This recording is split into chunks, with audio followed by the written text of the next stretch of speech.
Hey guys, Assalamualaikum. It's me Nina and welcome back to Nina Story. Hari ni Nina nak cerita tentang seorang model playboy yang mati kena bunuh dengan suami dia sendiri. Cerita dia bermula apabila model tadi tu memang percaya yang suami dia tu cinta matilah dekat dia macam mana dia cintakan suami dia. Tapi pada hakikatnya, suami dia tu kahwin dengan dia pun sebabnya untuk keuntungan diri sendiri. Bukan dia kahwin sebab bini dia cantik je, tapi dengan rupa kecantikan yang ada pada bini dia, dia boleh kaut keuntungan. Dia nak dekat bini dia ni pun sebabnya duit je guys. Lepas tu bila bini dia jumpa dengan lelaki lain dan nak mulakan kehidupan baru dengan dia lah kan, lelaki dia ni memang tak boleh nak terima dan akhirnya dia pun kena bunuh. Jadi kalau korang nak tahu macam mana kejadian ni boleh terjadi, sebelum Nina mula cerita, apa kata korang subscribe dulu di bawah. And so without wasting any time, let's get started.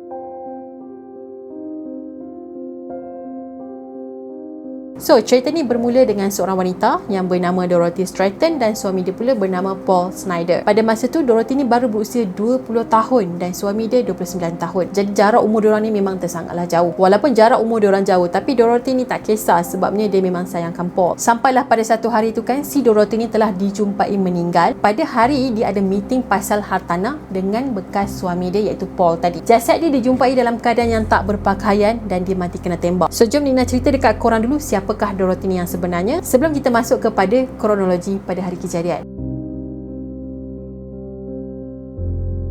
Dorothy dilahirkan pada 28 Februari 1960 di British Columbia di negara Kanada. Dia ada seorang adik lelaki yang muda setahun dari dia yang bernama John. Sejak dia daripada kecil, dia memang tak pernah mendapatkan kasih sayang daripada seorang ayah. Masa dia kecil lagi umur baru 3 tahun, ayah dia dah tinggalkan dia dengan family dia. Tak lama lepas tu, mak dia pun terjumpa dengan lelaki lain dan diorang pun berkahwin. Tapi hubungan perkahwinan mak dia dengan suami dia yang baru ni pun tak tahan lama sebabnya lepas tu diorang bercerai pula. Hasil perkahwinan mak dia dengan suami yang kedua ni kan, diorang telah mendapat seorang anak perempuan yang dikenali sebagai Louise. Mak dia yang masa tu bekerja sebagai seorang nurse, lepas tu gaji pun tak seberapa, so agak struggle lah nak besarkan 3 orang anak secara bersendirian. Memang tak mudah tahu untuk jadi seorang ibu tunggal yang nak besarkan anak-anak tanpa support daripada seorang suami. Walaupun keadaan keluarga Dorothy ni tak sempurna macam keluarga yang lain, tapi Dorothy ni membesar menjadi seorang budak yang baik. Bila Dorothy berusia 18 tahun, dia telah berjumpa dengan suami dia yang bernama Paul yang merupakan pembunuh dia 2 tahun kemudian. Pada masa ni Dorothy hanya kerja biasa-biasa je. Masa tu dia kerja sebagai seorang cashier dan belum lagi jadi seorang model. Bila Paul ternampak Dorothy masa dia tengah kerja tu kan, dalam hati dia dah terdetik, hari ni aku dah jumpa jackpot. Dia tahu dengan menggunakan Dorothy ni nanti dia akan dapat keuntungan yang sangat banyak. Bermula dari sinilah Paul ni cuba nak mengorak si Dorothy dan dia selalulah puji yang Dorothy ni seorang perempuan yang sangat cantik. Even pada masa tu Dorothy sendiri pun tak yakin tau dengan diri dia yang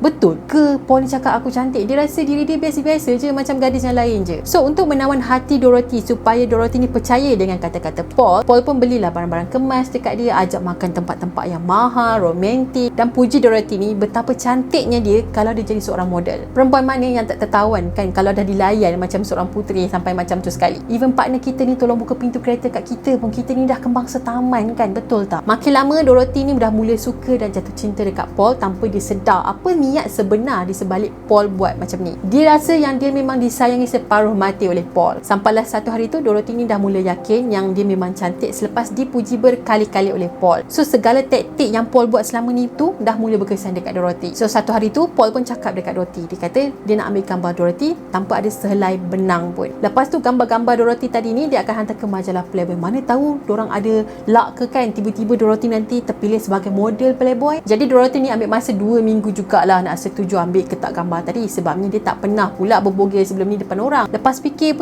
okey, dia setuju dengan cadangan Paul. So lepas diorang dah hantar gambar tadi, si Dorothy ni pun dijemput untuk datang ke Los Angeles untuk datang satu event pemilihan model terbaik pada bulan tu. Akhirnya Dorothy ni telah menang dan dia juga telah mendapat gelaran Playmate of the Month untuk bulan Ogos 1979. Dekat sini juga Dorothy telah berjumpa dengan Hugh Hefner yang merupakan pemilik majalah Playboy. Masa dekat event tadi tu kan, si Hugh ni asyik peluk Dorothy, kejap-kejap bisik kata-kata romantik dekat Dorothy. Jadi media ni masa tu biasalah kan, media akan bila nampak mesti diorang akan takat-takat gambar.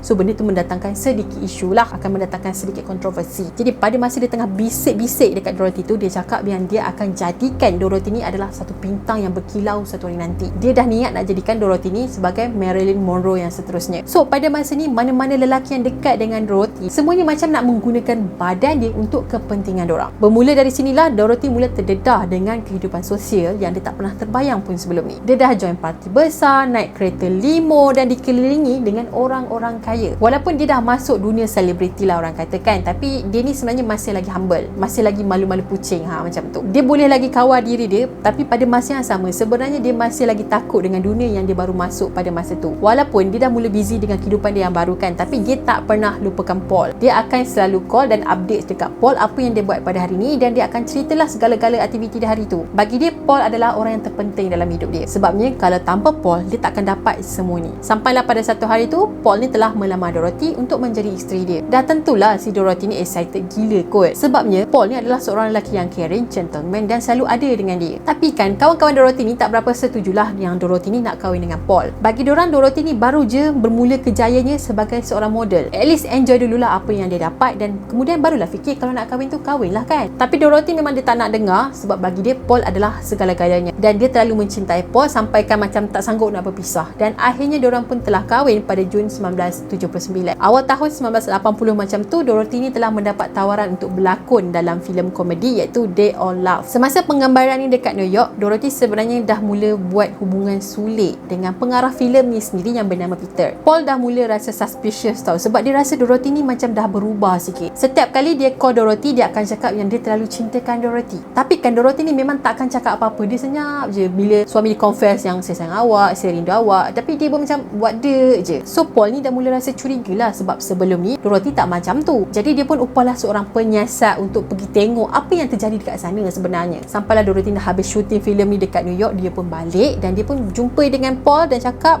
segala-galanya lah. Dia beritahu yang saya dah tak suka awak, saya dah jatuh cinta dengan Peter dan saya nak kahwin dengan dia. Jadi untuk tamatkan hubungan dorang berdua ni, dorang kena bercerai lah. Dan dikatakan selepas dorang berdua sah bercerai, si Paul ni telah membeli senapan patah dan mula belajar untuk menembak. Kali terakhir Dorothy datang ke rumah Paul adalah pada tarikh 14 Ogos 1980. Masa ni dorang akan berbincang tentang pembahagian harta selepas dorang bercerai. Kiranya Dorothy ni nak bagi harta dia sikit lah dekat Paul. Yelah, selama ni pun Paul yang banyak support dia. Awal tu manager Dorothy memang laranglah Dorothy ni untuk berjumpa face to face dengan ex-husband dia. Tapi Dorothy ni memang degil sangat. Dia cakap walau apa pun terjadi, walaupun diorang dah bercerai, dia still akan berkawan dengan Paul. So pada hari yang sama diorang nak meeting pasal pembahagian hartanah ni kan, Dorothy telah kena tembak dengan Paul sampai mati. Tembakan yang pertama, Paul tembak dekat bahagian mata, kemudian dia tembak bertubi-tubi sampailah muka Dorothy ni hancur. Dalam keadaan sedih, keliru, kecewa, Paul pun buang pakaian Dorothy dan dia telah menyentuh Dorothy buat kali terakhir. Dan Dorothy pada masa ni memang dah tak bernyawa dah.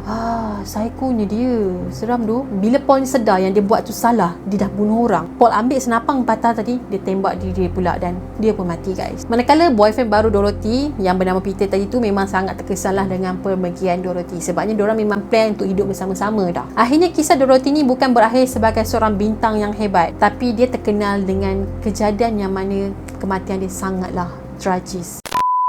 Jadi apa yang Nina boleh simpulkan tentang kisah Nina story dekat korang tadi, yang pertama, lelaki ni memang take advantage ke atas kecantikan dia, sebab kalau dia jadi model, diorang pun akan dapat payment dan diorang pun akan untung banyak lah kan. Dan yang kedua, si Dorothy ni memang tak setia dalam perhubungan dia. Sebab tu lah orang kata kalau nak kahwin ni biar betul-betul ready. Kau kahwin bukan sebab tengok orang lain kahwin, macam tu. Okay guys, itu sajalah perkongsian Nina untuk hari ni. Nina harap korang suka. Kalau korang ada apa-apa cadangan yang nak Nina ceritakan, korang boleh komen je dekat bawah. Dan kepada korang yang belum lagi subscribe channel Nina, korang boleh subscribe di bawah dan turn on notification. Dan jangan lupa juga untuk follow Nina di Instagram dan juga TikTok. Kita akan jumpa lagi next video. Bye bye. Assalamualaikum.